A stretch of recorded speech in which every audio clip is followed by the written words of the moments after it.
Welcome back, everybody. So today we're gonna go ahead and delve into the subject of wireless jamming. There are a lot of ways to do this. Surprisingly, there are really a lot of ways of doing this. I mean, a hilarious number of ways. But most of those ways include some external tools, hardware tools, which need to be either bought or constructed. And if you are interested, if there is enough interest, I'm gonna at some future point in time, I can basically take up some common household items and create a wireless jammer, which will pretty much permanently jam, or everything that works on the 2.4 frequency. There is no defense against this. The only defense against that would be the strength of the other person's antenna. If yours is significantly stronger, they're doomed. And it's not really that hard to make it. I mean, it just takes a lot of time and effort, but if there's enough interest, I'm gonna go ahead and show it to you. However, today, I'm gonna go ahead and show you a software way of doing this, a lot easier. And this is basically by just sending the deauthentication packets with Aircrack. And you will, aside from just sending the deauthentication packets, there's the MDK3 or something like that tool, which I have researched in the past, and it overloads the access point with too many authentications. It's also not a bad way, but it doesn't always work the way it generally would. This is a far safer option, and it works on pretty much every home router out there.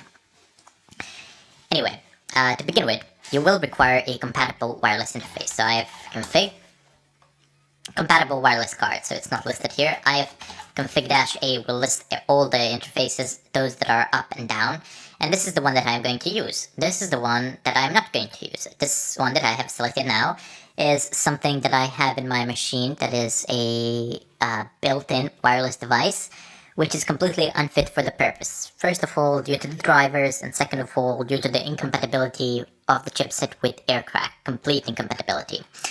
So you do need a compatible wireless card. I am going to go ahead and use a USB wireless card, which I have acquired. I've got it from I think I ordered it from eBay or something like that. I generally don't use wireless here because it's a desktop workstation and I run it by cable. But I got this USB, and now we're gonna see how it actually works. And yes, you can use your built-in wireless cards as long as they are compatible. I have shown you a long time ago how to actually check for the compatibility of this hardware. Anyway, let's go ahead and proceed. So first of all, my interface is down, and I want to bring it up. It should always be up. Why? Prior to the beginning of this, you should bring your interface up. Why? Because there can be significant problems. The interface might not be functional at all, maybe you cannot bring it up, etc. You want to make sure it's functional, so just bring it up. If it flies like this, it's fine. Second of all, you might lose internet connection if you're connecting to the internet by using the same interface which we are about to start using.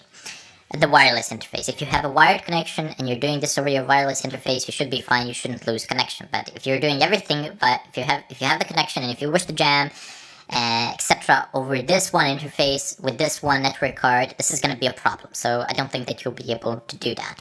You will get disconnected. Next up, we need to type in airmon-ng check. So no interfering process is found. But let me just go ahead and spawn them because I've tried to do this before and I got interrupted by some people. Restart network manager. And by the way, after you have, let me just show you, check. So after I've killed all these interfering processes, if you wish to bring them back, just restart the network manager. That's it. This is the way to bring everything back the way it was.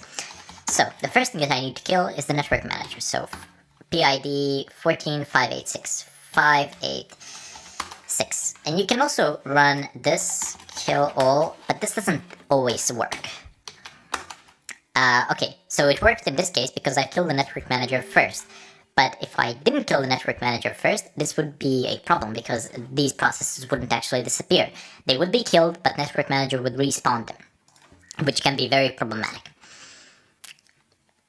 Okay, so let's clear the screen. The next thing we need to do is actually set our interface into monitor mode. So airmon-ng start, and I'm just gonna go ahead and copy his name. Your name might be different, it probably will be different for the interface. Okay, and now it's in monitor mode, so let me go ahead and copy the name of this interface and type in aerodump-ng, and let's go ahead and perform a general scan of all the networks in the area. So this one is mine. Let me just go ahead and cancel this. So my domain. There we go. So I would like to see if there are any authenticated clients to this particular access point. Why am I looking for the authenticated clients? What does it matter? Well, for one thing, if I'm going to de-authenticate them, I would like to pretend that I am them. Second thing, if I am going to perform a de-authentication attack, the DOS attack via de-authentication, I want to make sure that there's actually somebody connected to that access point. A DOS attack doesn't make much sense if nobody is using that particular access point. So let's go ahead and perform that scan. /b SSID. I can also specify the channel, but no need. Okay, so wonderful. I have found a client which is authenticated to this access point, and if you have a phone or something like that you wish to de-authenticate your own phone on your own wireless, if you're not seeing it here, but if you can see that the phone is actually connected, try browsing the web with your phone. Try doing something which requires network activity to occur, because it might be idle. You know, it might be docile, it might not be doing anything with the phone, that is. So, the next thing that we're going to do is use AirPlay. So, no, actually, we're going to be sneaky. We shall pretend that we are this person. So now that we have conducted this scan, we shall type in airmon, wait. I have it here somewhere, yep. Airmon-ng stop, and this is airmon-ng, so we shall stop the monitor mode, we shall exit the monitor mode. If I type in ifconfig, yep, the interface is now down, we no longer have the monitor mode capabilities. So let me just go ahead and minimize this terminal because I'm going to need to use some of the information from above. Okay, so now we shall use the Mac Changer. If you don't have Mac Changer installed, just type in dnf install Mac Changer, and that will install it. I have elaborated the subject before in greater detail.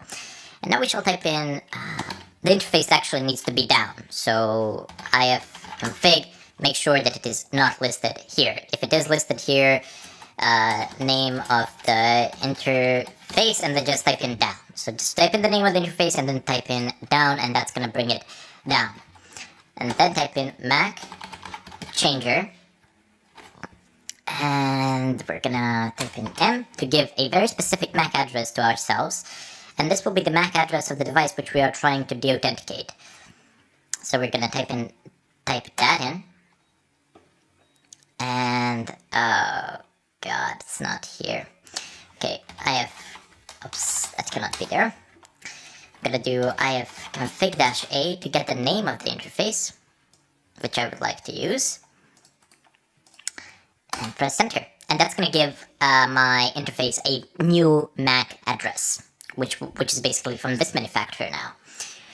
Okay, now that we have actually done that, we need to utilize Airbot again. Start. And there we go. So now that Airmon is functional once again, we're gonna go ahead and use air replay-ng. We're gonna use -0, which specifies the amount of the authentication packet. So you can type in 100, I don't know, a very large number, but I'm gonna type in 0. 0 stands for pretty much jam indefinitely, so send the authentication packets indefinitely. And now I'm going to give the MAC address of the access point. So let me just go up here. It should be somewhere up here. There we go. So this is the MAC address of the access point. paste. And next up, I am gonna go ahead and specify the MAC address of the client which I wish to de-authenticate, which is again me. So let me just copy it from above. And now I'm gonna give it the name of the interface which I would like to use for this particular procedure. If you wish to jam everybody on the network, you can just omit this part here, but jamming everybody on the network is not as effective. Okay, so you might encounter problems. It's gonna tell you that it's on channel 10, and this is gonna just hang, or you're gonna get something like this, no such BSSID available. Well, you cannot specify the channel of the interface like this from AirPlay, but it is possible to actually configure the channel of the interface. Why do we need to configure the channel of the interface? Well, if you just scroll back, you can see that this is functioning on channel 4, that this BSSID, that this access point is functioning on channel 4. Okay, let me just go ahead and expand this. Okay, so on channel 4, okay.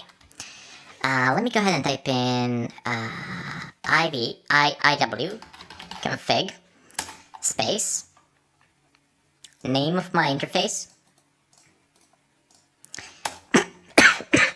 Oh my god, my throat is getting very dry. Let me go ahead and type in the name of this interface, and the next thing that we shall type in is channel. So this is going to be channel 4. Press enter, and then rerun the de-authentication, and there you go, it actually works. So it doesn't actually tell you here what the problem is, it just says no BSSID available, but that's because there is none on channel 10. Okay, so this is actually working now. My friend I have no way of demonstrating this to you, but trust me when I tell you that she does not have internet access at the moment, wireless access at the moment, because we have actually done trial runs several times over, and it actually de-authenticates her. She doesn't have any sort of access to the wireless. I have done this a good amount of times before. So on most routers, it's going to work. The channel is one of the problems which you might encounter that could present a problem, but it's basically an easy fix. When you are done, just press Ctrl C, and if you wish to revert everything back the way it was, just use airmon-ng stop, the name of your monitoring interface, and then type in systemctl restart network manager, and that's it. So that's all you really need to do, and all of your settings will pretty much be reset, or should be in any case. Okay, I'm gonna bid you farewell here, and I hope to see you in the future. Do let me know if you would like me to construct an actual physical device out of household items to basically just create a Wi-Fi jammer as well. Bid you farewell.